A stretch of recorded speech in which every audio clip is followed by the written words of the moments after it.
Hello? Hello? Podcast Network Asia.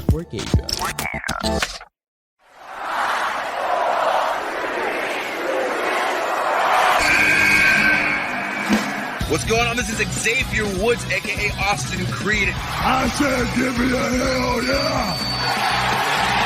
Hey, this is Zeta Zay. Hello, WWE Universe in the Philippines. This is Charlotte. Talent is not sexually transmitted. You need to go back to the drawing board because your game absolutely sucks! Hey everyone, this is Jeff Cobb. I'm Lewis Howley.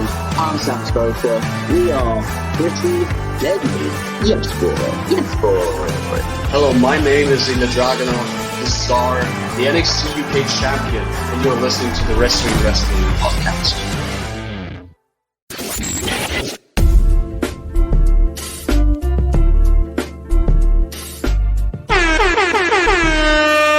Watching and listening to the longest running weekly episodic Filipino wrestling podcast. This is the Wrestling Podcast. Yes, palakpakan tayo because it's our last live stream for 2022. Stan C, Romoran, Emile ASH, and Rowan ASH all checking in.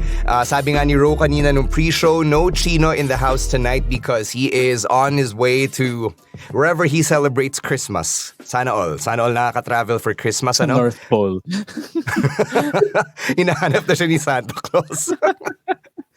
So yeah, we hope that all of you are safe. We hope that all of you are able to enjoy the holidays in some way, fashion, or form. For us, most of us, we're just gonna be in the city, kaya nandito pa rin kami. But next week, programming note lang muna before we get to everything. Wala nang live stream because naka-break din yung friends natin from PNA. Instead, we've pre-recorded our year-end awards and we'll be releasing that episode on Thursday, December 29. Para naman may mapakinggan pa rin kayo in case you'll be on the road, in case you'll be going to wherever during the week between Christmas and New Year's. All right? Let's get the show on the road. We gotta, of course, promote pa rin our Wrestling Podcast Patreon community kasi bilang makakapalang mukha namin dito sa podcast, yun na lang hihingin namin Christmas gift mula sa inyo in case hindi pa kayo patrons. Actually, yeah, it's a good point. You know, we're just asking for $5. Like, that's what, 207. No, seriously, it's 275. Tapos if you like what we do, just subscribe using your debit card, credit card. Sorry, walang GCash sa Patreon eh. It's not that kind of service, not that May kind PayPal of platform. Though. Yeah, may PayPal. It's always easier to pay via PayPal.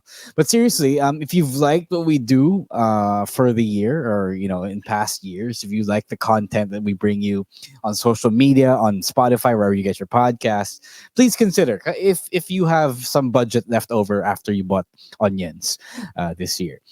But, you know, not just that, you also get exclusive privileges because in a couple of weeks, we will be watching New Japan Pro Wrestling's Wrestle Kingdom 17. And if you want to witness the return of one Mercedes Varnado live in the flesh, because it's all but confirmed at this point kasi nasa Japan siya this week, you can subscribe. And you get access to our Discord community where we talk about where we talk about a bunch of stuff: wrestling, fashion, sports, whole bunch of sports, memes, TV, movie shows, all of that stuff. We also get exclusive review content: Raw, SmackDown, NXT, Dynamite, Rampage, pay-per-views, PLEs, live events here in the Philippines, care of Rowan ASH over here. And you also get pasabays. Our pasabays from WWE Shop AEW, and Pro Wrestling Tees are on their way. Malamang after Christmas na makakuha. But, you know, in future merch runs, you can be a part of that as well. So a whole bunch of good stuff, a whole bunch of goodies and perks. Just sign up for Patreon. Please consider, again, if you like what we do, if you want to throw us a little something for Christmas, konting aganado lang para sa pamilya ni Rowan, para sa pamilya ni Emile. Definitely welcome and appreciate it. $5 only. Patreon.com/Wrestling Podcast. The link is there, care of Admin Jackie, and also care of our scrolling ticker at the bottom. Yeah. Yung Patreon funds, malaking tulong yan sa Stancy Wedding Fund. So yeah, you know it. All right. Let's talk about some wrestling. We've got our first news bit that we were able to find this week, and that's a report from Sean Ross Sapp of Fightful.com. And he mentioned that the returns aren't stopping in WWE. In fact, sabi ni Sean Ross Sapp, Triple H is looking to bring more former WWE talent back into the fold. So the first question is, who do you think is on Triple H's radar? Who do you think he's interested in bringing back to WWE? Let's start with Emile ASH. Who's on your wish list if you have one sa mga pababalikin ni Triple H from yung mga former WWE talent? If there are a couple of names on my wish list, I don't think these they aren't really mentioned when it comes to making the returns. But how about John Morrison and his wife Taya, who I forgot her NXT name, but Frankie yeah, Monet. Yeah, Frankie Monet. Yeah, because with Frankie Monet, I don't think she was given a fair shot when she was in NXT. I mean, it was their choice naman to leave when they left, but I wish that they would be given another shot because I think there's something there. John Morrison is a reliable veteran na din on the main roster, so why not just bring him back and bring along his wife with her? So, yeah. All right. Ikaw, Rowan, who is on your wish list if there is any? For the past few months, he has been teasing over on social media. He is the internet champion, Zack Ryder or Matt Cardona. Yun yung reason ko for him for wishing him to come back. Basically, him teasing. And I wish kahit Royal Rumble bumalik na siya. Mm-hmm. Speaking of Matt Cardona, there are rumors that Chelsea Green might be on her way back to WWE Road. Are you excited for a Chelsea Green return? I'm not a big Chelsea Green fan. Like, oh yes, she's a star, but I've never really seen her work. I've never encountered it, nor am I personally compelled to go and encounter it. I honestly can't tell you how good she is or how she may not be good. Wala talaga assessment there. But if she's over, then sure, give her a shot. But at this point, on the whole, I don't really want to see more returns anymore unless there is a clear plan for them. Going back to the discussion from last week, we talked about whether some of the reports or some of the rehires were underwhelming or not. Siyempre kasi some of them should be or will be because you don't have a plan for them. And as from what we can see right now, there's not a plan for everyone. There's no plan for everyone involved. Sometimes they just stick it in there and then medyo swimming with the sharks now at that point. That said, though, I do want to see Timothy Thatcher and Bobby Fish back as player coaches NXT and the Performance Center. I especially love the way the veterans have been assimilated into NXT, which we'll talk about later. So I want more veteran presence there to help make the show good. Sabi ni Glendale in the comments that the returns are too much. Emile, do you think na WWE's been bringing back too many people since Triple H took over creative?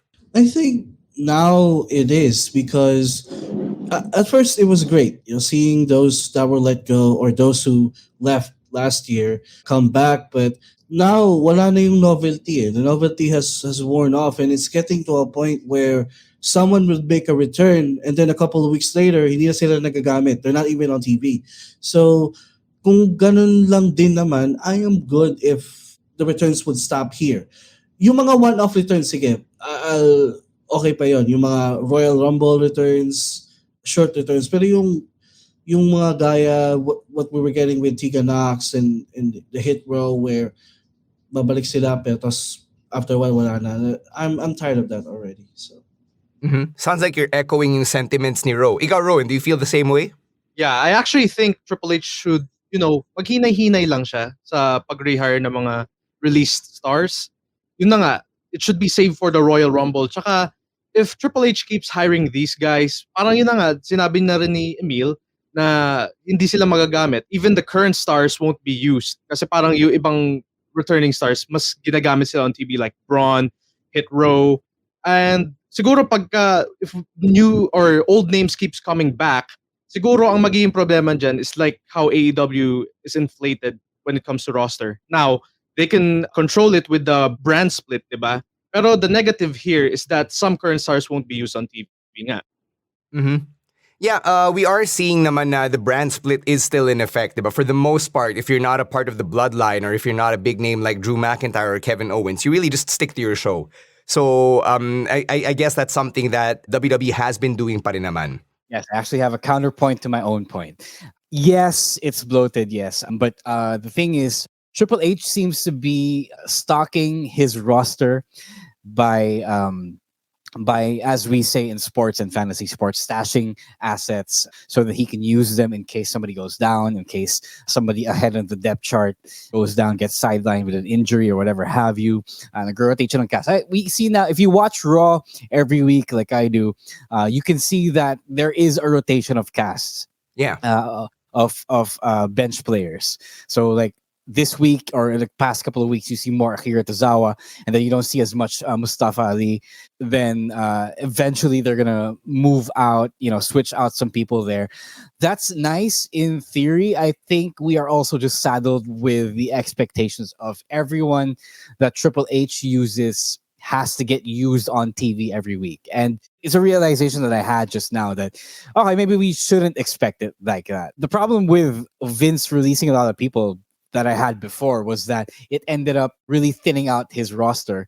Now we ended up seeing the same people every week. And the fact that he has a lot of options now actually is nice. Pero yun nga, it is pretty sad if you are a fan of any of the people that he brought back. So you kind of have to brace for the fact that you won't see them every week or you won't see them win a lot.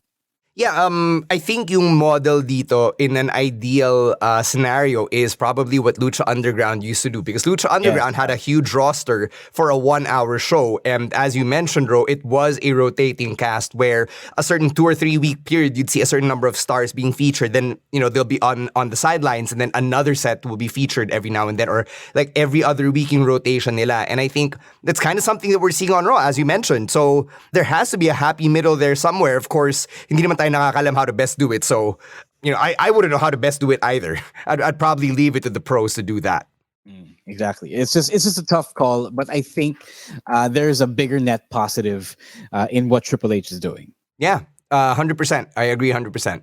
Let's talk about our next bit of news, which is about Lacey Evans. And if you were on social media this week, you might have noticed that one of her Instagram stories went viral because of what she'd posted, which was about ADD and autism. And apparently, according to her post, hindi raw siya nag-exist dati. Na invento lang siya, result lang siya of kids being exposed to processed foods. And a statement like that, yung mga sweeping generalizations na hindi naman siya backed by actual scientific information, can be pretty problematic, especially when you're a public figure with millions and millions of followers on social media. So, Rowan, did you see this post? And what was your reaction when you saw this?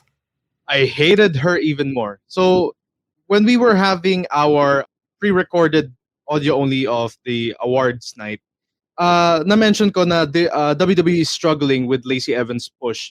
Now, I'm not in favor of the push and her repackaging. Pero now that she made her presence felt on social media, I hated her even more. Like, this is very problematic kasi she has millions of followers and then she would post a misleading video. Ang wish ko lang is that WWE would take action to this kasi they are in partnerships with Make-A-Wish and other sponsors that are, that promote autism awareness. Sobrang sayang siya. And because like Jackson Riker, they both put their careers on the toilet. Wow. It's a huge it's a huge assumption to say na automatically you're going to commit career suicide just by posting something like that. So I wouldn't go so far as to say that agad-agad. Ikaw, Emile, what were your thoughts when you saw this Instagram story? I'm just gonna echo as well yung statement ni Rowan, no? And it's pretty irresponsible of her to share that false information with the public. And we are in the age of fake news and misinformation poisoning people's minds. And for someone who's a public figure, there's a certain responsibility upon her, as she is in a position where she could be influential to a lot of people. And for her to spread fake news about autism and ADHD is problematic, considering there have been scientific studies that can easily prove what she was saying are false. Plus, I think it's also an insult to those suffering from those conditions for a public figure like that to go out and say that in public. Ro, nabanggit ni Rowan si Jackson Riker kanina, and Jackson Riker has posted some problematic things as well on social media back when he was with WWE, and it took a while. He actually returned pa on TV and had this run on Raw, diba? Even after the things he tweeted in support of Donald Trump. So do you think magkaka-repercussions on Lacey Evans given that she's in the midst of a repackaging right now? Thing with Riker was that he doubled down about he wasn't really apologetic for his views. The thing is, buti na lang Lacey Evans had the good sense to delete the post, because if she keeps doubling down, that's, I think, when the repercussions will come. It's really dumb because obviously she is a white Southern conservative, dirty conservative. Never liked those people. And she knew that her opinion was controversial no matter what she believes. Definitely she was aware that she was going to ruffle some feathers, and then she went ahead and did it. I don't know what she was expecting, especially as Rowan made a good point. WWE is really for the kids in that they support yung well-being ng mga bata. They support organizations that support the well-being of children. So to actively trash that advocacy in general, in essence, was a really, really bad move. So I hope that was a one-time thing. I hope that she doesn't double down on anything the way Jackson Riker did. I hope it doesn't get to the point where the other members of the roster are calling her out on Twitter the same way they did for Riker. And I don't like her now, so I don't know how she's going to recover from this, other than the fact that she's probably going to attract the right-leaning conservative boomer audience on WWE. Yeah, on that note, yung mga interactions with coworkers, I hope na someone reached out to her, whether it's a higher up or a veteran on the roster, to, probably watch what you post or think before you click, as social media managers would tell you, diba, before you post something. So friendly reminder once again to everybody that you will always be representing who you work for, whether you like it or not. Wala tayong choice. Ganun talaga yun. That's how the world works. So be careful about what you post on social media, especially if you're a public figure and especially if you represent really big brands. All right? We're going to be going to some in-ring action in a bit, but first we'll take a break. And we're going to hear from our other podcasts on Podcast Network Asia. Let's get to some shoutouts over on Kumu. It's a slow night on Kumu. Wala ang ating regulars. But saying hey to Emma Julian, Taniguchi Kai or Taniguchi K, Rose Pineda, Despinosa 87, Ellen Aquino, Lovely Ramos, Sus Biminda. Hello. Thank you for tuning in. I hope you guys enjoy the wrestling talk. Last namin for the year. Please keep smashing those hearts. We are at 1,404 likes right now. I'm sure you can do better. Keep smashing those hearts. Kasi that's how you let people know that you like the wrestling talk on Kumu. Oh, habang may Kumu pa. Tingnan natin by 2023. All right, let's talk about SmackDown and John Cena, because he made his presence felt this past weekend when he appeared via video to announce his return as Kevin Owens' tag team partner. Interesting stat about John Cena. Sabi niya he's had a WWE match for the last 20 years and wala na siyang time for 2022. So December 30 is his one and only opportunity to get in the ring for this year. Rowan, are you hyped for the possibility of KO and John Cena being tag team partners? I'm actually surprised by this kasi strange bedfellows to eh. Like, just a little flashback or a recap. KO debuted on the main roster and had his feud with John Cena for the US title. So sobrang interesting lang na sila yung magta-tag team for this last episode of SmackDown for the year 2022. And I appreciate this type of appearance kasi, bihira na nagpapakita si John Cena. And, like what I said before, dapat we should appreciate him more kasi we kept on hating him before. Mm-hmm. Emile, Cena and KO, they're the latest pair of former enemies who are now teaming up against the Bloodline. We saw this with Drew and Sheamus. So what do you think about the Bloodline forcing these former foes to suddenly team up against the bigger enemy? Hey, there's a saying, the enemy of my enemy is my friend. So we're seeing that dynamic here with Cena and KO teaming up. It just speaks to how powerful the bloodline is in WWE, because the numbers game will always be in their favor. So you got these huge stars who, dati nag-aaway sila, but for a common cause to stop the bloodline, they're now teaming up. So I love this dynamic. I love this team up between John Cena and Kevin Owens. Ro, see, Cena now is the guy appearing on video via satellite to make his presence felt like The Rock used to. So, what do you think about this nice, I guess, turning of the tables in 2022? Yeah, 10 years ago or 11 years ago, we hated The Rock for being the guy who appeared live via satellite and who left WWE to make movies. I remember I was so mad. I was on Team Cena here because I thought that The Rock coming back was such a cheap move to win back the casual fans, the lapsed fans who had left the WWE fandom. That was the fact that he went over on Cena was so infuriating. Because what about us? What about the fans who stuck around and watched everything? Watched the rise of Cena. And now, 10 years later, I'm like, okay, that's fine. Make your money, make your money away from wrestling. Okay lang. Lengthen your life, strengthen your body. I don't mind. At this point, WWE wrestlers are pretty much underpaid considering what the company makes every year, diba? So I don't mind Cena being a featured attraction anymore. I don't mind Cena taking up the role of The Rock. I think he figured it out the same way I figured it out. I don't know about you guys. So okay lang din.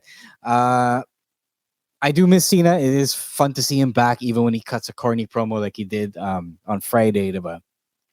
But it is a breath of fresh air. You do kind of miss the way he says things, the things he says, and I just wonder what his condition is, what his physical condition is when he comes to the ring this Friday, next Friday, but next Friday. Next weekend pa. Yeah, I'm excited for John Cena. There was a time when all of us were probably clowning on Cena and part of the bandwagon of hate. But man, I've since come around. I'm wearing a Cena shirt right now. And like all of you guys, I'm excited for John Cena to team up with KO. Thank you, Ron, for holding up an invisible box. Yeah. Let's see what happens when KO and Cena team up against Roman Reigns and Sami Zayn. Crossing over. Oh, yes. Emile, go ahead.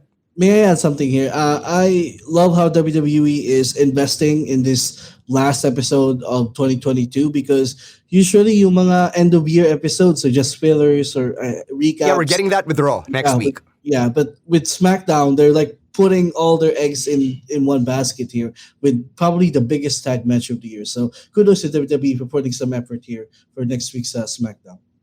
All right. So definitely something worth looking forward to kasi nga yung last Raw of the year is gonna be a recap show. So at least yung SmackDown malaman siya. All right, crossing over to Raw. On the last Raw of 2022, we saw another return in Bronson Reed, FKA Jonah, and he's now the latest Miz sidekick who helped the A-lister win his money back from Dexter Lumis. Ro, what was your instant reaction when you saw Bronson Reed back on Raw? Maraming galit. A lot of people are angry. Why? Bronson Reed. Kasi Jonah had an okay G1 climax a few months ago. And people are so invested in the fact that he beat Okada once in a G1 climax match. And to these people, this was a sign that Jonah could have probably gotten a main event push in NJPW. But that was one win, and those kinds of wins happen in NJPW all the time. And Glendale, yes, he was doing big, but at the same time, they never really signed him after the G1 climax. So who was left holding the bag there? At the end of the day, the money that you get when you perform in WWE doesn't compare to the money that you will get elsewhere, even if it is the biggest company in Japan, even if it is the number 3 company in the world. iba pa rin yung WWE money. And unless you're like a Chris Jericho or a Mercedes Varnado, you're not going to get that kind of money, especially when you are still a young star on the up and up. No knock on Jonah. He's just not there yet. And I commend him for choosing the path that will make him as much money as possible, because once you financially stabilize, you can do whatever the hell you want, which is pretty much I guess, the Shinsuke Nakamura philosophy of doing business in the wrestling industry. Can I just say, as someone who followed the same path as Shinsuke Nakamura and Bronson Reed, I wholeheartedly agree with what Ro just said. Because, financial stability is very important, especially during these times. So I can't hate on anyone who decides to go where the money is, diba? Ikaw, Rowan, what was your reaction when you saw Bronson Reed on Raw? So I was actually in school when this happened. Hindi ko in-expect because as far as I know, taga New Japan nga siya. So sobrang out of nowhere that he would come to Raw. I think he has a place on the main roster naman because somehow na-establish niya na sarili niya sa NXT when he won the North American title. Yeah. Emile, were you following Bronson Reed on NXT, and were you invested in his career at the time? Yeah, at one point he was, like Rowan said, he was the North American champion, and before he was let go, he was being already parang may testo na siya eh. He was appearing on main events. He was appearing he was having dark matches on Raw and SmackDown. So parang in a way, they were really trying to feature him on the main roster. Like, sadly nga lang, he got released. So now he has a chance to prove himself if he can indeed hang in the main roster. Yeah, at the very least, Bronson Reed's another mid-card heel who can work alongside The Miz. Maybe kung ano yung nagawa ni Miz for Ciampa before Ciampa got injured, it could also elevate Bronson Reed's stock on Monday Night Raw. Any other thoughts from the panel? People are mad that he just debuted as Miz's lucky number, I don't know, pang ilan na. Ang dami nang naging lucky ni Miz. But that's why people are mad. Leo is right. That's why people are mad. But I guess if it were any other role, I guess people would be okay with it. But let's remember, at least there is a thread that ties Bronson to Miz and Johnny Gargano and Dexter Lumis. Bronson did win the North American Championship from Johnny Gargano last year.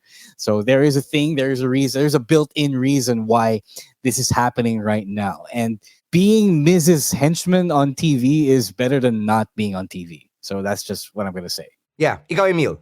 Like, the thing is, if WWE commit on him but NJPW didn't, we really can't blame Bronson Reed for going over to WWE. I mean, may saying nga tayo, always go get the bag, and that's what he did. And us fans, we shouldn't take that against him.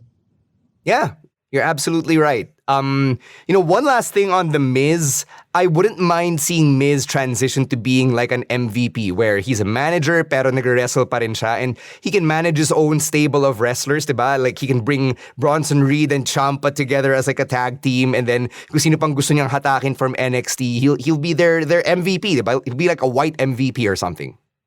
All right, sticking with Raw here, follow-up lang tayo on the Alexa Bliss discussion from last week. She smashed a vase on the head of Bianca Belair, and parang wala namang paramdam yung White Rabbit / Cicada logo this week, but this could be yung influence si Bray Wyatt. It could also just be Alexa Bliss finally turning heel again. So, Emile, do you like this development? I would like her to turn heel, pero I don't want her anywhere near Bray Wyatt anymore, because we already seen this. We already seen this last year, and it really didn't work well with the fans, and at least for me. So if she is heading into a heel turn, great. But if this is just heading to her associating again with Bray Wyatt, then wag na lang sana. I don't think it's headed to a heel turn. I think it is the heel turn because you turned your back on your friend. Okay. That's the heel turn. Yeah, you smashed a vase on the head of your friend. not a very baby-facey thing to do, Emile. Not a friendly thing. Okay, I get it. Rowan, admin Jackie points out that Lily was behind the couch. So, what do you make of that, yung involvement ni Lily? Actually, hindi ko nga yun napansin, but I did notice, like, nag-flash yung logo ni Bray Wyatt on the TV. Pero this whole Bray thing, nakokornihan ako. And lalo na yung association ni Alexa Bliss with Bray Wyatt. Like, if they want Alexa to turn heel, just bring back the 5 feet of fury gimmick. Like, mas gusto ko yun eh. Like, tsaka nakakornihan ako, like, yung slow build, like, every single week she would like, or they would like tease a realignment with Alexa Bliss and Bray Wyatt. So, yeah, I don't want to see this. Ro, we've already heard your thoughts last week. May gusto ka bang idagdag? I would like to say that I wish sila yung nagde-date sa diner, sa fishing, way more than Braun and Apollo. You're referring to Alexa and Bianca. Yeah, Alexa and Bianca, yeah. Because they're actually friends. They already established a friendship before this. So it would make more sense for them to go on the dates. So, I think that was a missed opportunity. I think if you were going to slow burn anything, I would have done that. Pull, do the dates and then do this the vase smashing, diba? As it is, they're rushing it, but also because they want to build up to TV soon. But I think you got time. You got 3 weeks before you have to do this on TV. There was time to do it. Sayang lang. I already said last week I don't like the Bray Wyatt stuff. I don't like the Lily stuff. This isn't for me. But straight up murking someone with a vase in the back of the head.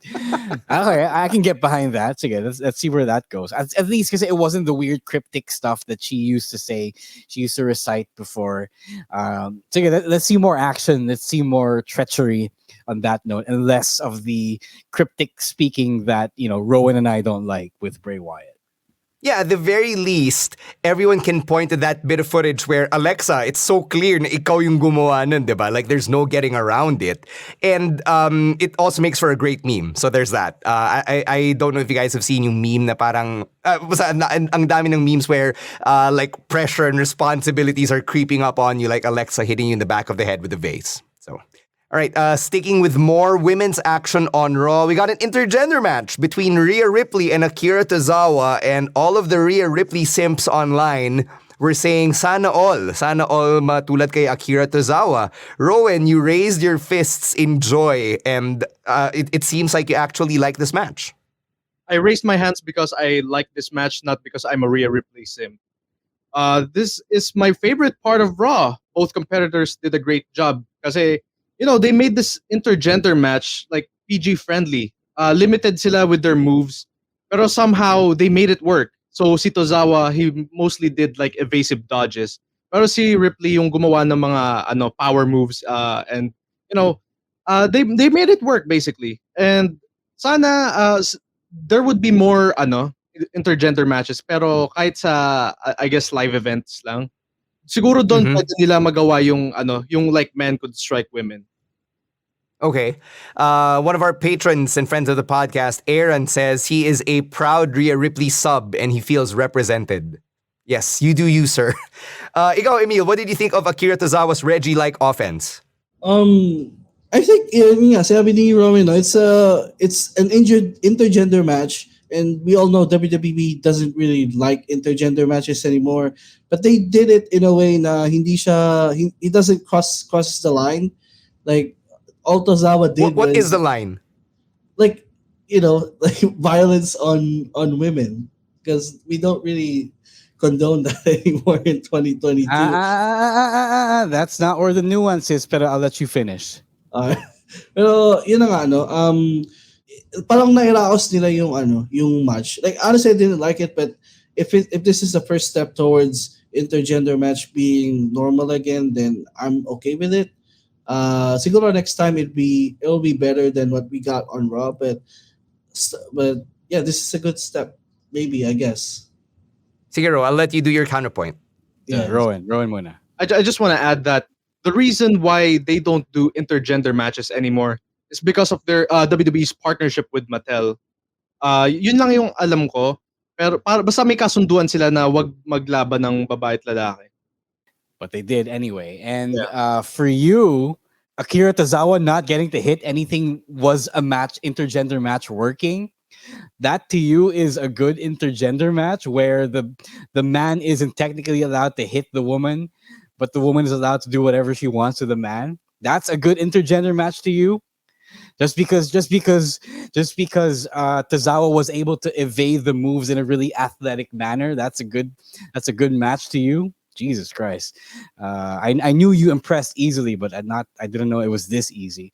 It was bad. Yes, Emil was right. It was bad. The thing about this is that this is not the same thing as violence against women and children. It's not the same thing where a domestic abuser is trying to beat down his partner. It's not that. It's not that. Because we are from an industry, we are from a place where intergender matches actually happen because both man and woman consent to being in a fight with each other. So that's the nuance that allows for intergender matches here, that distinguishes that from domestic violence. That's not the same thing. And because this wasn't respected, this nuance wasn't respected, it made for a really terrible intergender match. Like, yes, it wasn't executed terribly in the physical sense, but once you understand what they were trying to do and what they were actually doing in there, in which Tozawa was missing everything because he wasn't technically allowed for the reasons Rowan mentioned, it all falls apart. It just ends up being really bad. And to me, like I said on TikTok or on Twitter, if you were going to do something like this, either you do it well, you do it properly, which is to say the man is allowed to hit the woman who is consenting to be hit in this match, or you don't do it at all. You leave it outside the... You don't make it official. You just make Rhea again beat down Tozawa outside of a match and leave it at that. Because most of us, or some of us, can see right through it. It's really bad, and it just sucks. I as someone who has been in intergender matches, I just wish we finally get over this and understand the nuance that allows something like this to really happen. Here's a question though. How do you get that nuance across? Kasi kunwari, tayo Ro, we come from the industry, we get it, diba? But how do you teach that to a casual or a newcomer or a corporate sponsor who doesn't go into it with that knowledge? The fact that Rhea already attacks people, or already attacks guys, that's enough to justify the men fighting back. I say clearly, by the act of Rhea attacking a guy, by the act of Mia Yim attacking someone who is a male, you implicitly, or they implicitly, consent to being physical with the guys. So it's not like I think the problematic thing is if you suddenly book a match between an unwilling woman against a man who is just wanting to, throw her around and trash her. I think that's where the problem is. But once you figure out na, okay, willing pala to masaktan eh, willing pala siyang lumaban eh, I think that should make it obvious that, there is consent in there.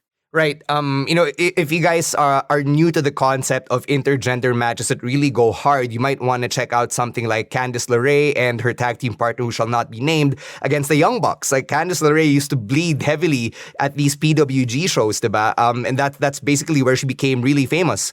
That's just one example of the many intergender matches from outside WWE where the women are really and the men have carte blanche to go against one another. So. Any other thoughts that you guys want to bring up out there? Emile. Okay, I forgot about this.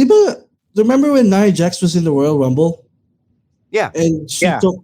Yeah, so why can't they do that in a normal match? Because the act of throwing someone over the rope is not as violent or physical as, performing actual wrestling moves, Yeah, and I guess Naya getting hit with an RKO was just like that one move, that one spot, Sorry, I was gonna ask, do you guys remember when they promoted a special attraction match between Nia Jax and Dean Ambrose? Pero hindi naman nangyari. Kasi the thing with that is they pretend, or they act like Naya is pretty much equivalent to the guys because of her size, parang that, I think, in their eyes, neutralizes the whole fragile woman perception, if you will. So ano dapat? Like, what should happen here? Because Rhea is built. She is taller than Akira Yeah, Tozawa. She looks exactly. Yeah. bulkier than Akira Tozawa. Yeah, so that was weird. That was extremely weird that Tozawa couldn't fight back against the clearly bigger woman. So it's just a mess. It's just a mess. I think I will give Triple H credit. I think they want to do it. It's just that whatever partnership that is restricting this is in the way, and I don't think they know how to get around that. But I really think that they want to, because if they didn't, they want to, kasi if they didn't, they wouldn't be booking yung spots where Mia Yim is body slamming Finn Balor, Judgment and Day. Rhea Ripley is body slamming Luke Gallows, yung mga ganon. I think they really want to. Yeah, halata naman eh. And it's also, I guess, a subtle way of paying tribute into China, diba? Because this really started with China and her getting involved with the likes of Eddie Guerrero and Chris Jericho back in the day. So here's to hoping that they're able to figure everything out, because there is a bit of way to go here when it comes to intergender matches in the WWE. All right, we're going to cross over now to AEW, and we're going to talk about this new stable that seems to have formed on Dynamite. And it involves Swerve Strickland, this former baseball player, Parker Boudreaux, and Rick Ross. So, what do you think of Mogul Affiliates? Ro, as the hip-hop fan of the pod, your reaction to Rick Ross having the best moment on Dynamite earlier. Yeah. ang problem... I see you laughing. No, my only problem with this is I hope people didn't go, who the fuck is Rick Ross? Because whenever someone... No, yeah. I'm not kidding. Because whenever someone who isn't Snoop Dogg appears on AEW programming, a lot of people tend to ask, who is this? Who is Lil Bow Wow? Who is Trina? Rowan, kilala mo ba si Rick Ross? I mean, I only heard of him back in 2013 when Mark Henry shaved his head, and a lot of people are comparing him to Rick Ross. At least you know of Rick Ross. Kasi, but I'm not a fan of his music or whatever. Yeah, sure. At least you know it. Because a lot of people, especially of the white persuasion, of the white non-hip-hop listening persuasion, they will ask, who the fuck is Rick Ross? Why is he on my television? The same way they would ask, who the fuck is Lil Bow Wow? Who the fuck is Trina? Who the fuck is Fabulous? May ganun factor eh. And the thing is, these people are big deals in the mainstream of pop culture, Glendale Rick Ross has lost a lot of weight over the years. That's why he is a lot smaller now, and rightfully so, because he used to be pretty big. Yeah. I like this. I don't know how invested or how hands-on Ricky Rose is going to be. I hope that, I don't know. It was funny the way he was trying to make up for all the dead air kanina sa segment. He's just talking shit while Swerve and the other two guys were beating up Keith Lee. That was fun. I think that won a lot of people over, I think, with Rick Ross's performance. So I hope that, they bring him over most weeks, because that was pretty entertaining. So the chi right now is that Rick Ross is actually going to be their mouthpiece. Whether or not he'll be appearing regularly, hindi pa natin alam, but I would like to hear this tag on the shows. Maybach music. I need that stuff in its like entrance music and all that. But yung Emile, I can see that this is clearly popping you. So what do you like about Rick Ross and Mogul Affiliates? That segment earlier, it's unironically one of the funniest segments this year. Kasi tawa kay Rick Ross, from the start of the segment, calling Keith Lee a big mother, and he para nagpa-play-by-play siya when Swerve and the guys were beating up on Keith Lee. So it was I know it wasn't supposed to be funny, but it turned out to be a funny segment. When it comes to the stable, I'm willing to give this one a chance since Swerve is the leader, and you got these two big guys who sana they can work no, so that the stable can have a long shell life, and I hope also Rick Ross can appear more regularly because he is gold every time he appears on AEW. Yeah, so the former baseball player's name is Grandin Goatsman. So that's his name. Wala pa siyang ring name kasi hindi pa naman ina-announce. I actually thought he was Tekashi 69 on steroids. So ikaw, Rowan, what did you think of this dude and Parker Boudreaux and Swerve and Rick Ross? The other guy with the dreads, I thought siya si Sawyer Fulton or something. Someone. No. He's in Wala namang Impact. face stat si Sawyer Fulton. He's in Impact. He's happy in Impact. Okay. Pero on the stable though, I don't find them interesting, but I wish they would do something to make me interested. Rick Ross does not interest you enough. Rick Ross letting you Nagmura siya on TV, dude. I'm not a fan of Rick Ross. I don't know him that much. May problema mo na yan. I will send you a Rick Ross playlist that I was sound tripping to this afternoon. Some good shit in there. No. I wanted to say real quick that I'm a fan of Parker Boudreaux. He's really good. They didn't really get to showcase much of him. The Harlan gimmick was kind of restricting.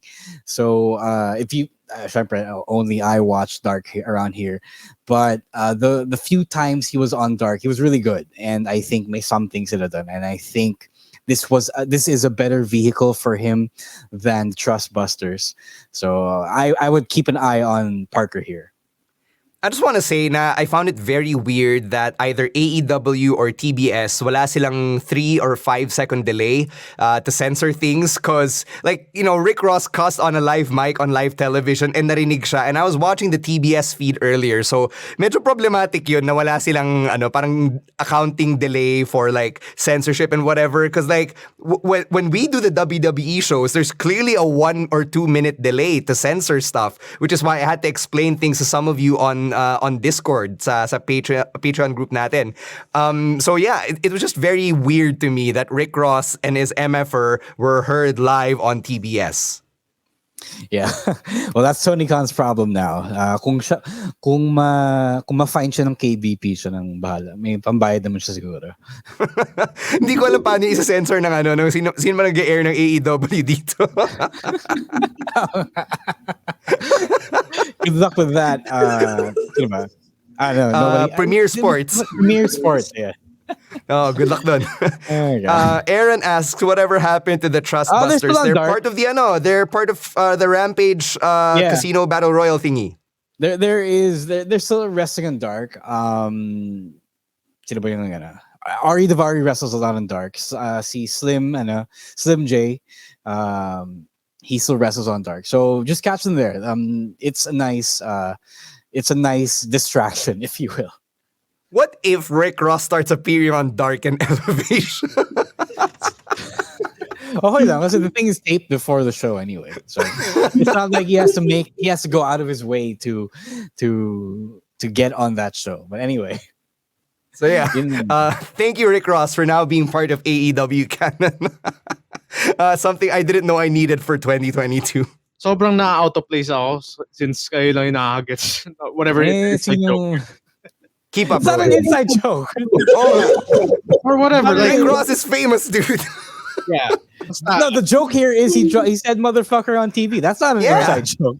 No. I mean, yeah. It's out of place out. That's the bottom line. Honestly, we'll take a break so Rowan can catch up and get the funnies as well. When we come back. Just hope that one day WWE or AEW would get twice on the show.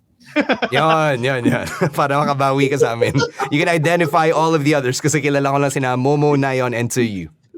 All right, we'll take a break. When we come back, let's talk about our Christmas wrestling wishes, all right? Let's hear a word first from our other podcasts on Podcast Network Asia. For the audio-only part of this week's podcast, let's talk about a couple of things from NXT and something that MVP has been doing on social media. So he's been teasing a Hurt Business reunion, and I know about this because I also saw it on my trending topic. So what are the chances that we're going to get this, since Bobby Lashley has been off doing his thing for quite some time? Shelton and Cedric not really on TV, but they did get attacked by the Bloodline on Raw this past week. So can something like a Hurt Business reunion happen, Rowan? What do you think for 2023? I really wish maganda yung treatment sa kanila kasi sobrang pangit nung nag-reunite sila for a brief period when Lashley was the WWE champion. I want Shelton to be relevant again. I know he's he's past his prime and I wish he would still be relevant and be used on TV. Like he's still like I mean magaling pa rin naman siya lumaban eh. Like he still has the same moveset na nakilala natin from the past. So I really wish na mag-reunite sila and they would get a better treatment. Mm-hmm. Ikaw, Emile, do you think this will happen? I think so. Kasi isa din sa mga wish ko was for the Hurt Business to have a proper run on the main roster because kung matatandaan natin, when they had their run, it was in front of the Thunderdome, so walang crowd. And when they did got a brief run, it was only brief. Napaka short lang nun. So because there's so much here to work on for the Hurt Business. Ang laking potential niya for me. So now Triple H will likely reform the Hurt Business again, and it would give them a proper chance to run roughshod over the main roster. Ikaw, Ro, what's the biggest thing stopping a Hurt Business reunion from actually happening?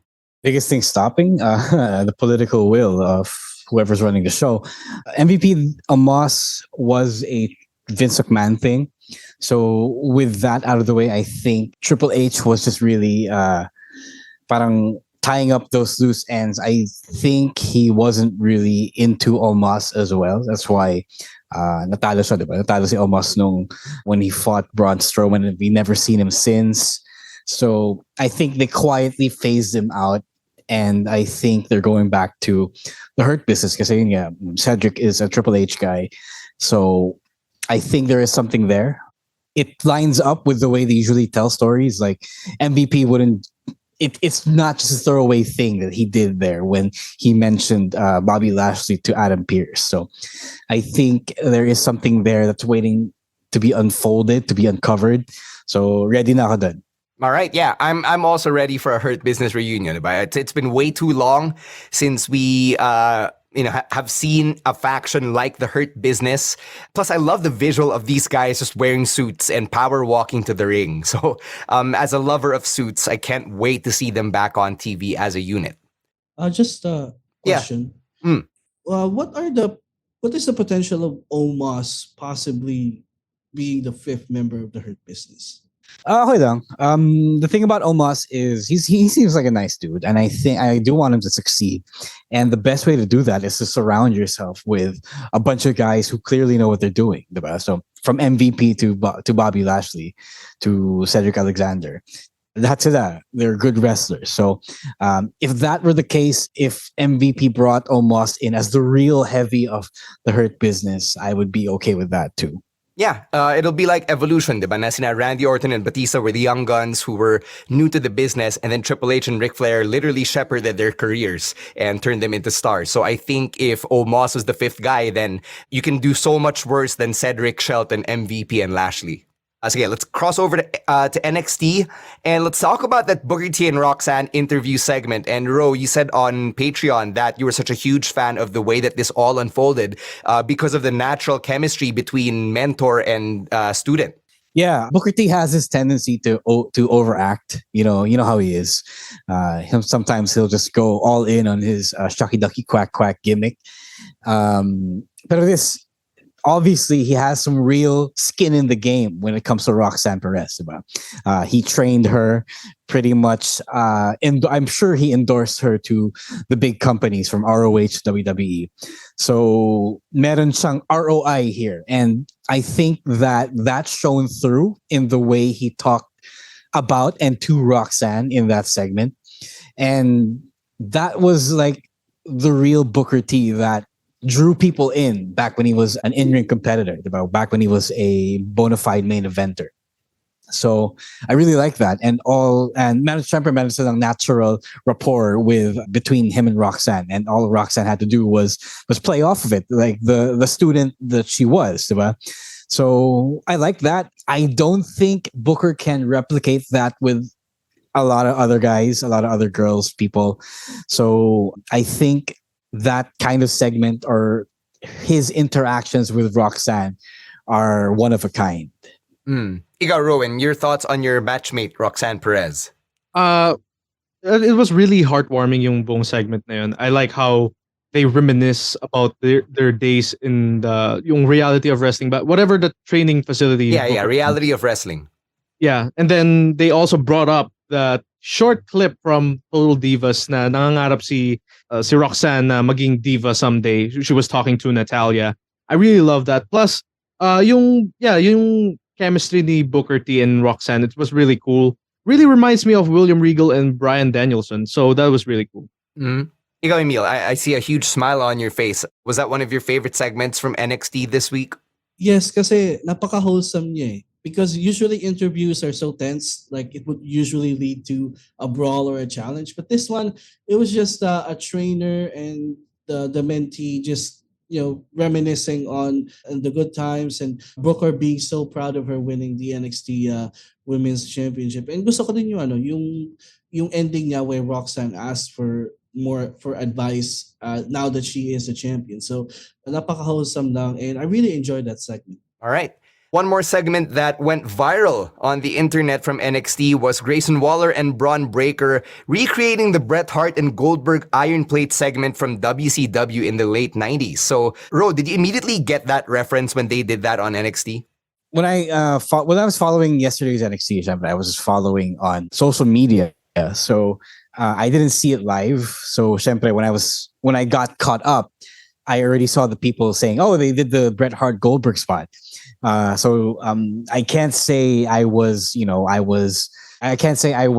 organically clued in to the segment. I'm not sure if I would have remembered it if I saw it live, but maybe I could. But I wasn't that big of I wasn't a fan of WCW at all. I just know what I know from the internet. Yeah, I actually liked how Grayson Waller is looking to outsmart Braun Breaker here. But it's very outwit and outplay against Braun Breaker, to borrow some terms from Survivor here. So I think it's a great way for them to play off of one another, since Braun Breaker has been more of the brawny type talaga, no pun intended. And Grayson Waller seems to be more calculating now that he knows he's got a guaranteed shot against Braun Breaker here. So Rowan, what do you think of this as we get closer to New Year's Eve? Do you think it ups yung chances ni Grayson Waller to defeat Braun? I just want to give my thoughts real quick about the Iron Plate segment. So I didn't watch NXT live yesterday. Medyo late ko na siya napanood. Someone spoiled on Twitter with a Bret Hart action figure na may metal plate. So parang, hindi ko na gets bakit may ganun, parang, is it a new figure? Tapos it turns out, it was part of NXT. They recreated that segment, but with Braun Breaker and Grayson Waller. Now, I thought when Braun speared Grayson Waller, I thought it was just like napagod si Braun after that spear. But it turns out it was the Iron Plate. Now, I do think Grayson Waller could be the next NXT champion kasi he has the looks, he has the mic skills. I think he needs to be the next one. Kasi parang the way he acts, parang pang main roster na din eh. Pero before he goes to main roster, he needs to be NXT champion for me. Mm-hmm. Ikaw, Emile, what do you think of this main event segment on NXT? Actually, lately ko lang nalaman na Grayson Waller is a Survivor alumni. So, but yeah, it makes sense to me kasi yung character niya, he outsmarts everyone, he outwits everyone. And initially, I didn't like him because parang to me, like on a glance, parang lang siyang The Miz. But when you watch him every week, you realize he's more than that. So he's growing on me every week. And yung segment na yun, I like it because it's something that we have never seen since 20 years ago. So, and it also presents Grayson as he's not the typical heel na coward heel or cheating heel, but he uses every single leverage that he can use to gain an advantage over Braun. And I actually want him to be the one who to dethrone Braun now for the NXT title.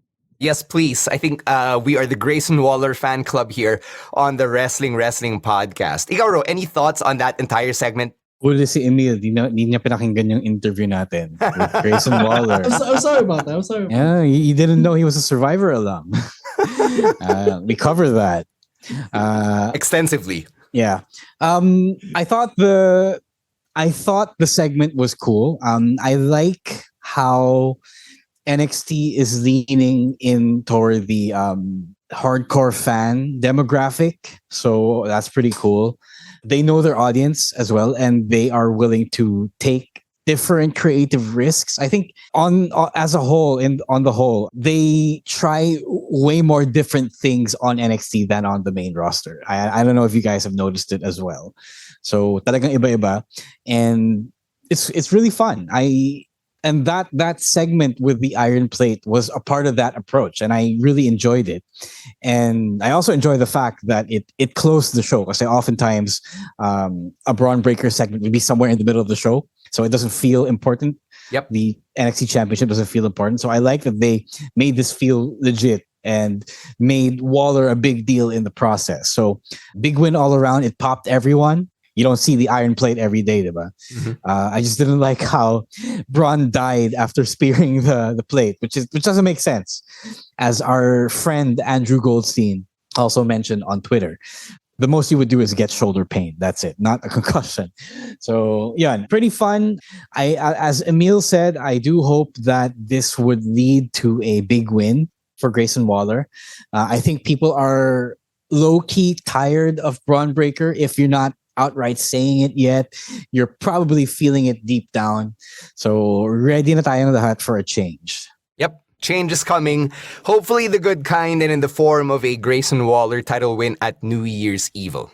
That's going to do it for our audio-only part of the podcast. As always, send your questions and your comments to us on TikTok and on Twitter at Wrestling2XPod. All right, do we have any shout-outs on Kumu? Nah, but we are at 3,315 likes. So just keep smashing those hearts, guys. It's the last live stream of the year. Sana may kumu pa pagbalik natin in 2023. Wala yung regulars natin. They're either stuck in traffic or in the office or having a Christmas party, whatever have you. Sana di pa nila dinilit yung kumu. Yeah. Yun lang naman. Yeah, again, as usual, keep smashing those hearts so that you let people know that we like, or you like wrestling talk here on Coop.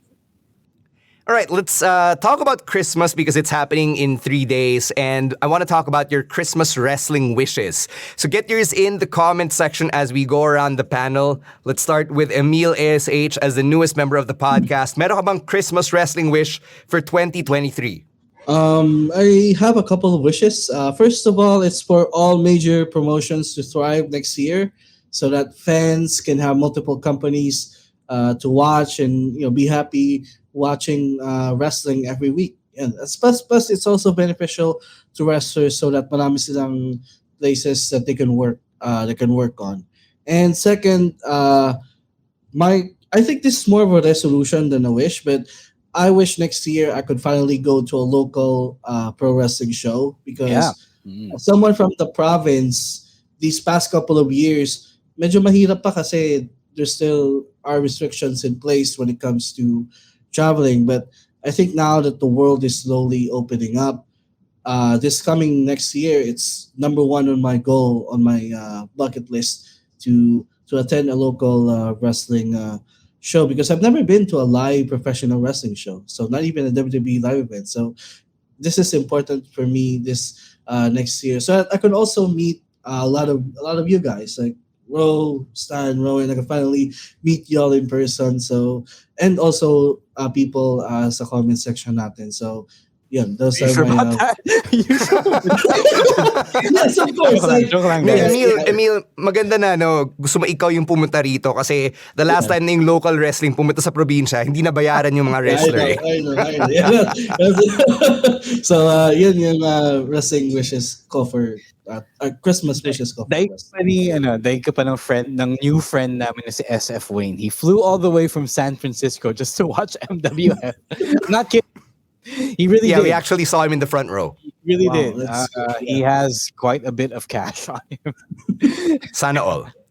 All right, Rowan, ikaw, what's your Christmas wrestling wish? So my Christmas wish for 2023 would be, another WWE Live Manila. And we're gonna see some new faces. Kasi ang tagal na rin ng last WWE Live Manila, di ba? 2019, right? Yeah. So I hope to see some Filipino talents this time, like Joaquin, whatever his name is now. See Kaden Carter. Hopefully they get to be part of that tour. And another would be more Forbidden Door moments or interpromotional events and matches. with this we would have a lot of dream matches. So not only like WWE and AEW or like New Japan, pati na rin dito sa Pilipinas siguro, I wish for MWF and FPW to have a interpromotional show. Well, that makes one of us. Ikaw, Ro, what's your Christmas wrestling wish? Actually don't know. Siguro I just want good storytelling in 2023. Like I just wish for things to make sense. I wish for Tony Khan to hire new people to write his shows. Yun lang naman, because I really am a big fan of AEW. Like they got the wrestling part down pat, and it's just a matter of TK finally delegating everything. Because one man can't handle everything. I think anyone could attest to that. Like you can't do everything. It doesn't make for a good product. So I just wish that he comes to the good sense of getting some more hands. Mm-hmm. Sige, ako naman, my Christmas wrestling wish is a Filipino announce table at WrestleMania 39. Nice. I just need to put that energy out there. Bring me and Carlo Pamintuan to the SoFi Stadium in Inglewood, California, and then I can die a happy man. On that note, I wish for Disney Plus to have all the WWE content. Yes. Yes. On that note, yeah. That's a good Christmas wish as well. All right, let's go through yours in the comment section. Si Glendale, parang kay Rowen. Rowen and Emile, WWE in Manila. Julian, high locker room morale in all companies. That's a good one. Yeah. Si Ina, AEW and JPW shows on Philippine TV. All right. Mel wants a world tour for AEW, including the Philippines. Can I comment on this? Sige. As someone who runs a wrestling account on social media, you would be surprised at how many people stay loyal to WWE as if it was ABS-CBN. It is really bad out there for AEW here in the Philippines. You and I, Mel, you and I here, especially the ones here, we are, rational fans who don't have a problem with AEW, but the masses, my friend, my God, the masses, they really hate that stuff. They think that the WWE alumni who cross over to AEW are tainted goods just because they left WWE. It is bad out there. So, yes, you're right. It is a small percentage of this happening. So I don't know what it's going to take for the masses to finally embrace AEW the same way they do WWE. So, pray na lang tayo kay Lord, kay whoever wrestling god you worship. So you're saying that they're the wrestling equivalent of the 31 million? No. I wouldn't. No, I wouldn't say that. It's just hindi. It's not the 31 million. It's the people who It's more of the it's the people extreme brand loyalty. It's more of the people who don't watch GMA, myself included. Okay. Gets. All right. Continuing with the list. Oh, si Balita nandito. He wants Death Triangle to beat the Elite. Well, okay. I'm not sure if that's gonna happen, but sino pa? Glendale wants to see Ate Shotzi in Manila, so do I. Leo wants WWE titles on both brands. Okay, yes. Sure. I'm that's a good that. Christmas wish. Mm-hmm. Sino pa ba? Dindo, sana magkaroon ng WWE live sa atin. Yep. Sana rin maging main eventers or world champions in Shinsuke and Finn. Hope Big E recovers from injury. Sabi ni Glendale. Ano pa ba? Admin Angelo, I wish WWE Network stays on our shores. Yeah, that's not gonna happen, dude. Ano pa ba? Yeah, I think that's it. So on that note, thank you to everybody who sent in your wrestling Christmas wishes for 2023. Stick around for the audio-only part. That'll be on Spotify and wherever you get your podcasts by tomorrow. For now, though, as always, we're going to get to our picks of the week, so leave yours in the chat. Let's start with our ASHs. Rowen, what's your pick of the week? My pick of the week would be the NXT Women's Tag Team Title three-way match from the previous NXT episode. So, ako nagustuhan ko to because, it's really fun. Like, they fly everywhere. But mostly on the finish of the match. So, Ivy Nile locked in that Dragon Sleeper na nakalock in sa likuran. And then Kaden Carter managed to counter that doing the Bret Hart type of pin. Like he would like she would back roll. And then with that, na-trap yung arms ni Ivy Nile. So I was really impressed with that finish. Kaya naging favorite ko to for this week. Yeah. Yeah, that was fun. A lot of fun. Emile, your pick of the week. All right, so my pick of the week goes out to the main event of Dynamite earlier today: Hikaru Shida versus Jamie Hayter for the AEW Women's Championship. That was a hell of a match. They exceeded all the hype coming into it, and I don't know, talagang sapakan sila. Like there were a lot of stiff elbows in that match earlier, and you could argue that Shida and Hayter are two of the best women's wrestlers in the world right now, and God bless TK for just letting them go out there and just showcase their talents, and it paid off. What a fantastic match that was. God bless Jamie Hayter for being the MVP of their division. Definitely. Ikaw, Ro, your pick of the week. I have 2 picks of the week. One is Rick Ross's MF bomb. So the top moment in AEW history. Oh, yun, Rowan, walang inside joke yun, ha? It's clearly the motherfucker. All right. Well, at least mas maganda pa sa doggy splash ni Snoop Dogg doon. Yeah, it is, yeah. But my real pick of the week, which I am surprised that none of you in the chat are picking, is Gunther versus Ricochet from last Friday's SmackDown. I know last Friday was a long time ago and maraming magandang match na nangyari, but come on, guys. Gunther versus Ricochet. A match for the ages. I know it was a rematch, but it made Ricochet step out of his comfort zone, and that was a really fun thing to watch. I actually forgot that I called dibs on that in our group chat. Because so much has happened since Friday or Saturday. But, I'll let you keep that because that was a grade A pick. My pick is New Day versus Briggs and Jensen from NXT. That was also a lot of fun. I'm loving the New Day on NXT. Parang na-revitalize sila for some reason, and NXT also looks so much better for it. So, yes, please, more New Day on my NXT. I love it. Let's get to your picks. Julian picks John Cena's promo. Glendale picks WWE This Is Awesome Best Wrestling Video Games. Maganda raw yung episode because it allowed him to reminisce on the games he played before. Alistair picks Carmelo Hayes versus Axiom. A+. Chef's kiss. Mm-hmm. Really black and gold stuff over there. Yeah, sobrang good. Jackie picks yung sweldo ni Mandy Rose. Get that bag, queen. Amanda, my friend. Yeah, so na prove correct yung sinabi ko last week about the money she was making. So yeah, cheers for our newest millionaire. Sana may nakaahon na mula sa laylayan.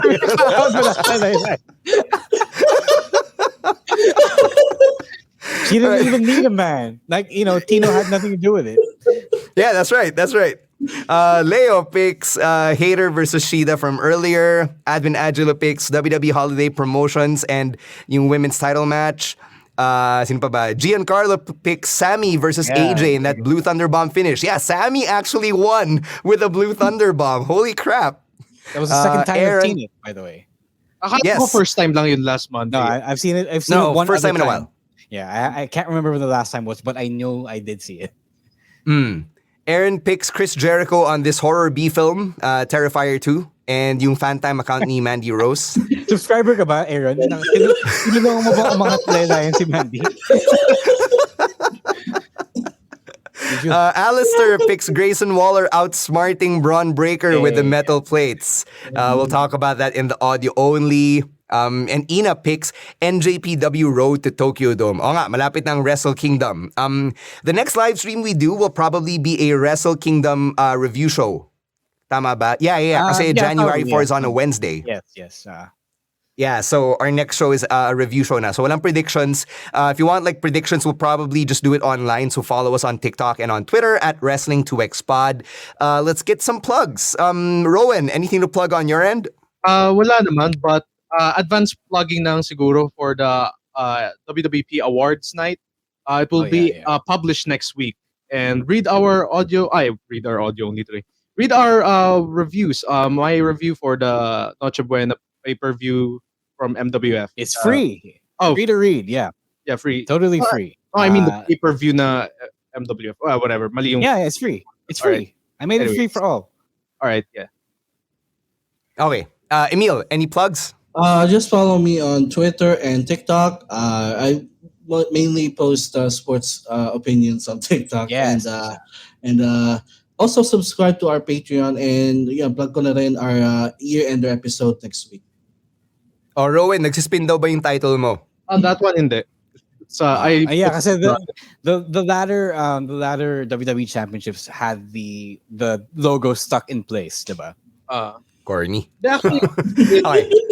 but I put paper on it so that it won't spin. Para yung No, but so it does actually spin. it spins pero medyo it's tight.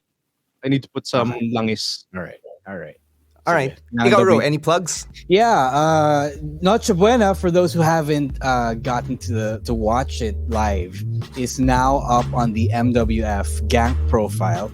So all you gotta do is go to ManilaWrestling.com and subscribe for a month, monthly, for only $10 or around 600 something pesos for 100 coins or something like that. You can pay via GCash, PayPal, credit card, debit card. So a lot of options available.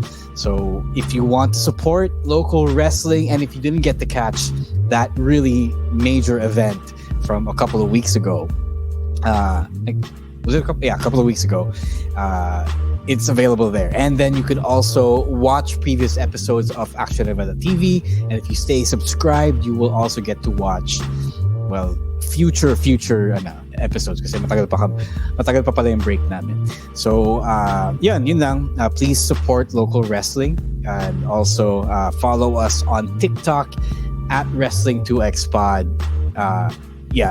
We post everyday clips, highlights. We are the house of highlights of pro wrestling. Yon.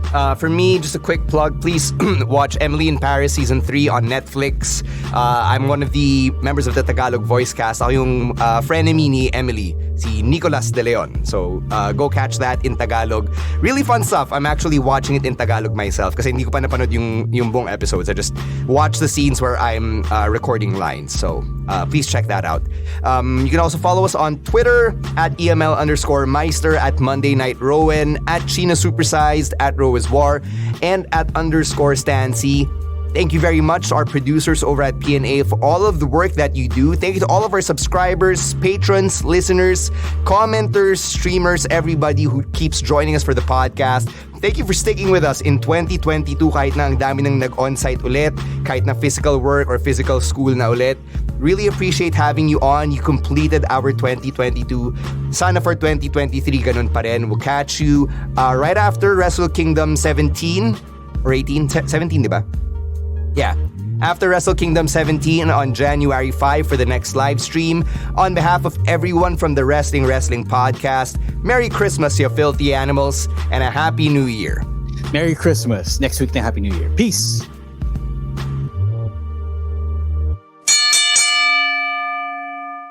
The views and opinions expressed by the podcast creators, hosts, and guests do not necessarily reflect the official policy and position of Podcast Network Asia. Any content provided by the people on the podcast are of their own opinion and are not intended to malign any religion, ethnic group, club, organization, company, individual, or anyone or anything.